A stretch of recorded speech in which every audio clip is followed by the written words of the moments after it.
So hello and welcome to another video, and as you can see we're finally back for career mode.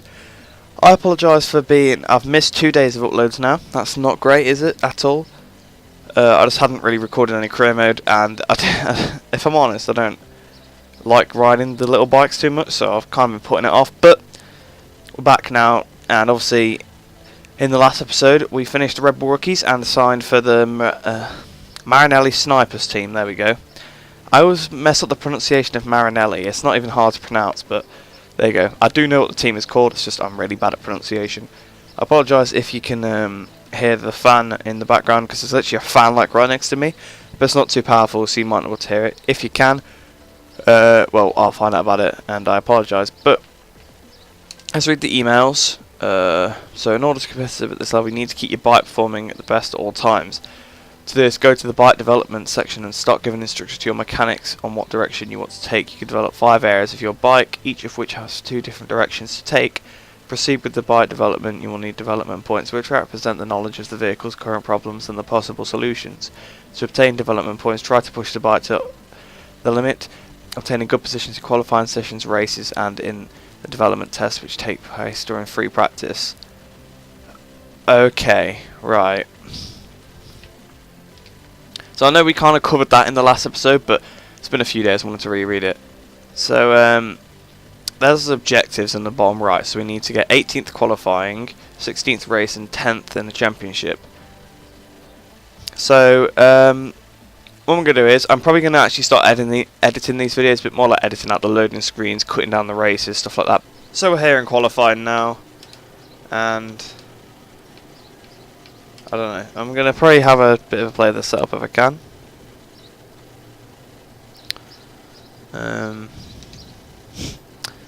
Let's mess with the ECU first. Okay, turn the engine brake down. I don't mind 2 traction control, that's fine.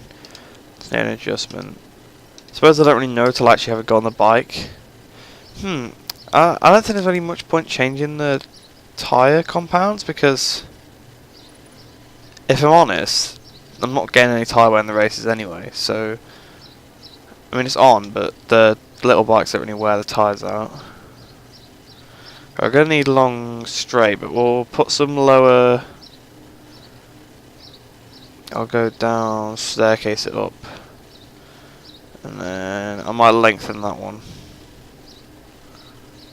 Yeah, and the final ratio is currently backwards, is what I've been told, so that looks like a decent final ratio to me. So starting as first flying lap now, this is his out lap, as you'll have seen. So we're going to go thundering down towards turn 1. So I'm starting my second flying lap here. As you'll see, I invalidated the first one and just gave up on it, which is why the lap time was so poor. I literally just ran wide somewhere in the second sector and got invalidated. So yeah, whoops. I just took too much speed through the corner and ran wide on the exit. Or it was not a good lap before that either, so it feels like I need to use a lot of first gear on this bike. Try and use Darren as a bit of a although I say a bit of a reference, but apparently he has 0 knowledge on how to brake. Although I think that's my strong point against the AI on this game, to be fair. I'm going to go past him in a minute if he doesn't hurry up. Oh, that's the corner I invalidated that last time. I don't want to do that again. I'm just going to dive bomb in here because he's pissing me off a bit now. Okay, that wasn't really worth it, was it? Although I have lost the rear a little bit now. Half second off pole. It's not too bad. I know where I'm going there. Hopefully I can use a slipstream as well. Oh, he's dropped from 14th to 20th quick. I think it's going to be one of those things where it's going to be a really close spread in the pack. So I'm going to have to definitely do it all like a muster. Oh, that was not a good line. Terrible line. Although it is allowing me to catch him up a bit. I'm losing time behind him actually.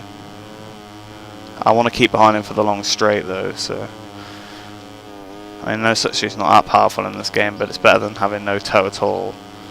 So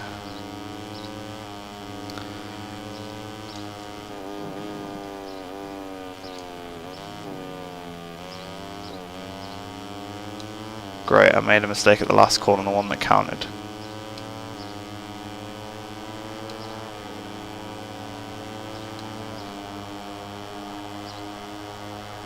.6, great.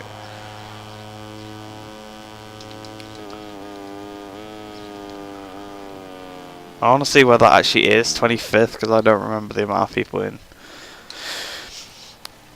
here. Let's have a look. I'm beating like a couple people. Yeah, I think I'm going to go out for another run. Right, I'm starting my next flying lap now. Fortunately, there's nobody near me to follow, so... That lap was not good. Not at all.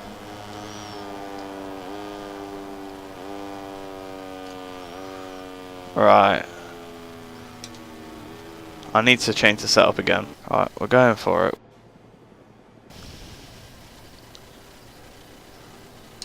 Well, yet again that didn't go to plan. I did crash on that lap. But, I don't think it was too bad. I'm surprised I didn't invalidate that there. I went off quite a bit.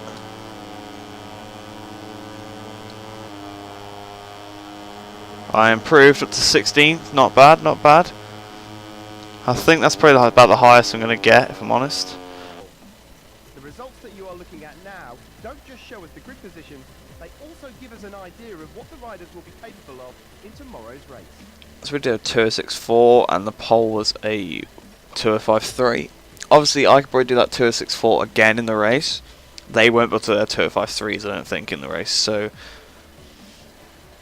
I'm going to be probably a little bit quick in the race. Right, so we are here for the race now.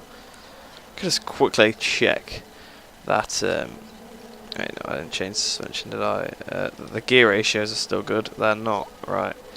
Yeah, if you're wondering, this is what I did right at the end of the session because I kind of lost the plot and it seemed, well, I did my fastest lap with it, so I'm not really going to let's extend my 6th gear by 1 because well, that's not really going to affect me anywhere else on the track, so. So here we are, ready for the race.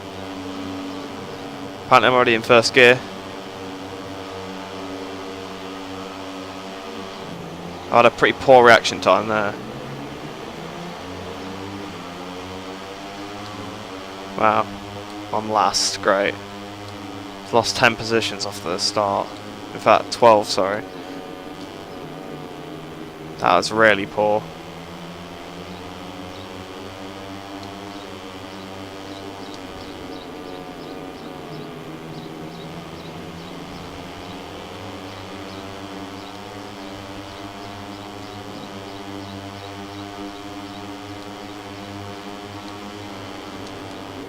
Going on the inside of quite a few riders here. Oh, getting caught on something. I don't know. I'm in 22nd now. I'm behind John McPhee. I can see some of the first people that started to pass me a little bit in front on the inside of McPhee. I got the inside of Olivier Loy as well. Got that one done. Right, there's the two Sky bikes in front of me. The Sky VR46 bikes, Fodger and Balega. Or Bulaga, I don't actually know how it's pronounced, to be honest. Oh, well, I've made a mistake and they're both going to get through. So let's hold it around. I've gone on the grass. What am I doing? And they've both repassed me, but oh no, don't go for it there. Whew. I'm just trying to make positions up because these guys are so slow and they're gonna absolutely ruin me if I get stuck behind them. Right, Fodger's just backed out of that for some reason. Past Balega now. There's my teammate Tony Arbolino in front of me. So I've got to try and pass him. Inside of Arbolino. And there's Kaita Toba. Oh! Bounced up that curb a little bit there. That just that scared me. We're back up to my starting position. Which is, you know, good. So we can only really move forward from here. But it's a shame that's like as if I couldn't gain a position on the whole lap when really I've gained 12. Kaita Toba's got back through there now. Now he's in my way.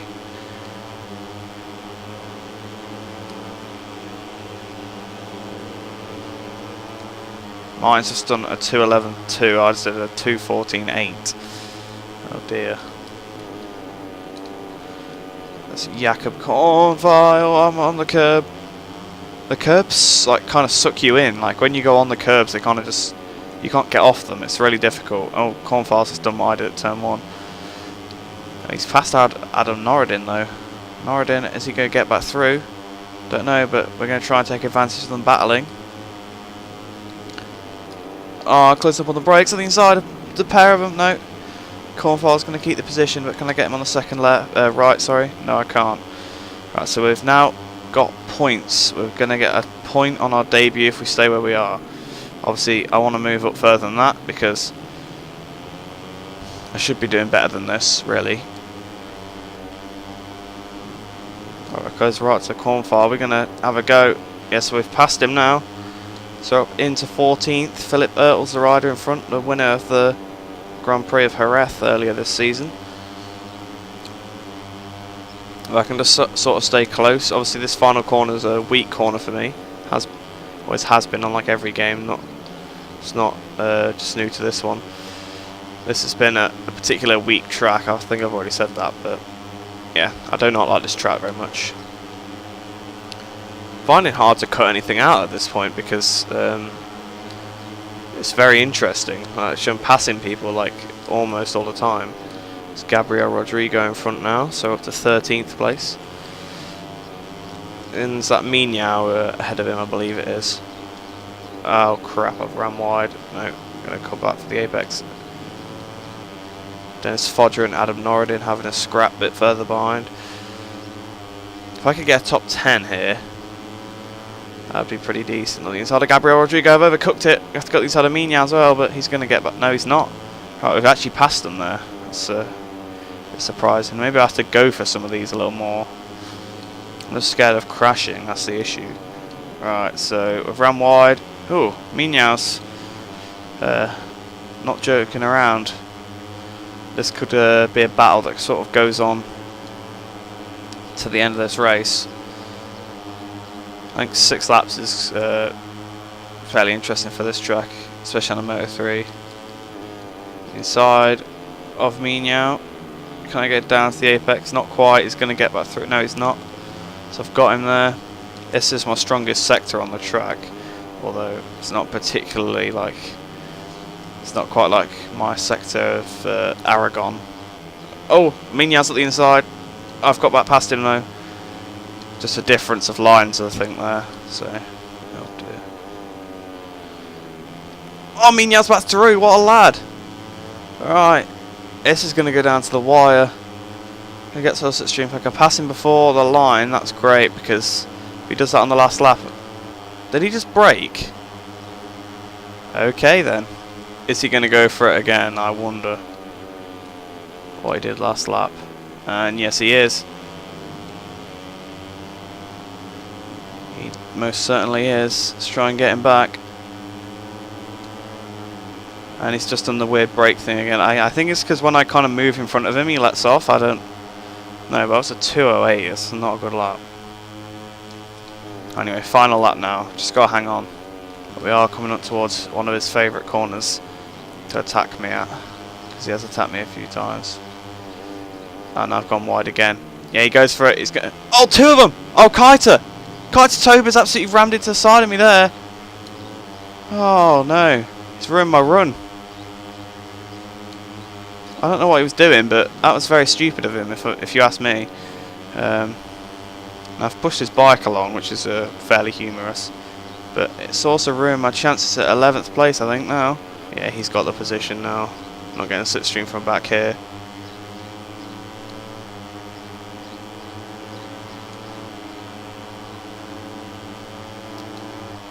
That was a shame because, well, our race got a bit ruined there by Tober, but yeah, you know, 11th, 12th, doesn't really matter to me. It's not where I want to finish anyway. But if we have a look, how far was I behind in the end? I was 13 seconds off, so not too bad, I suppose. Well, in 6 laps, that's like about 2 seconds off the pace, so that's pretty terrible, but, you know, I'm not very good on these bikes, so, and I hate this track, so what are you going to do? So Qatar Tober got his karma there by finishing last. So the, but yeah, So I suppose we'll move back to the hub and we'll see if there's any options available. Oh, yeah, Riders Championship's exactly the same. Oh, okay, there's a screen here, never mind. Right, so, I mean, I know it was there already, but race objective is 16th. So I've moved away from dismissal towards first rider a little bit, but not a lot. Details, let's have a look. Development points, 2,540 there for my position. Reputation, it's gone up by 299, and I don't know what this bit here is. Oh, the whole thing is reputation. So actually, my reputation's gone up by a total of 548 because the options I picked to make like the game harder, and obviously because I pre-ordered, I got a bonus downloadable content thing.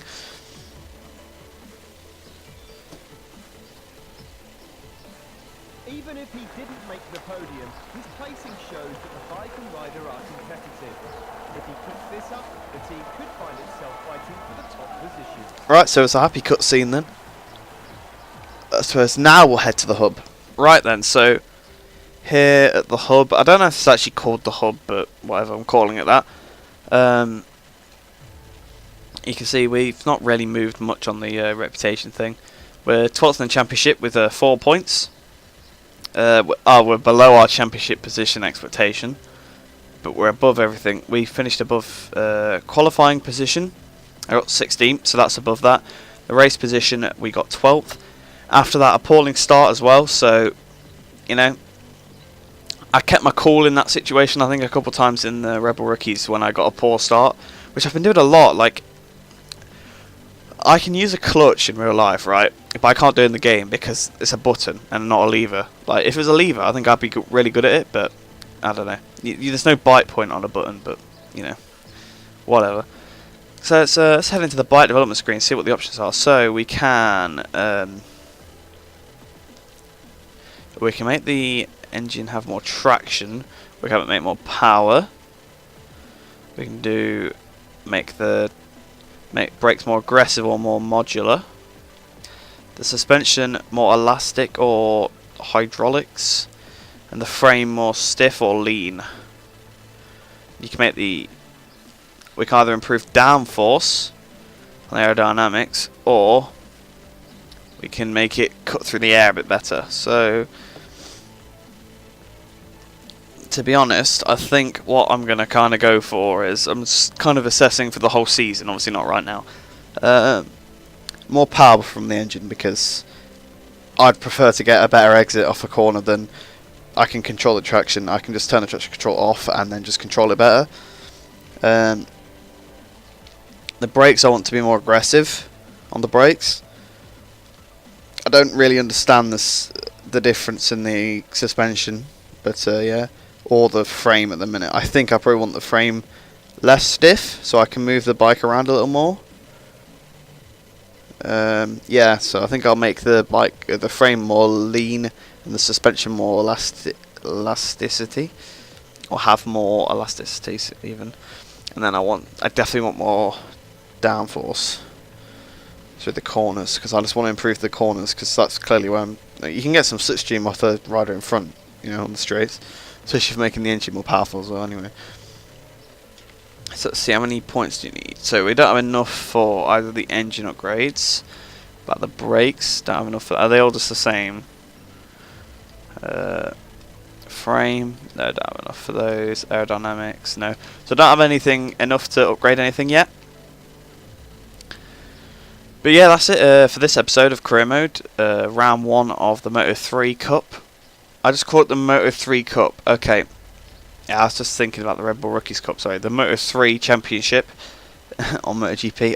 I know what I'm on about, honestly. Believe me, please. But no, a little slip of the tongue there, so I apologise. But yeah, that was the first episode of, well, I suppose it's like the real MotoGP, isn't it? Because Red Bull Rookies is like the little feeder. Well, it's part of it, but it's more of a feeder series. This is the full Grand Prix World Championship. But yeah, anyway, guys, thanks for watching. Remember to like and subscribe. It's, I don't play on these Moto3s for no reason. Yeah, and I shall see you in the next video where it should be from Termas. I'm a little better at that track than Qatar, and then hopefully we can get some better qualifying and then hopefully better race position. So yeah, I'll see you in the next video.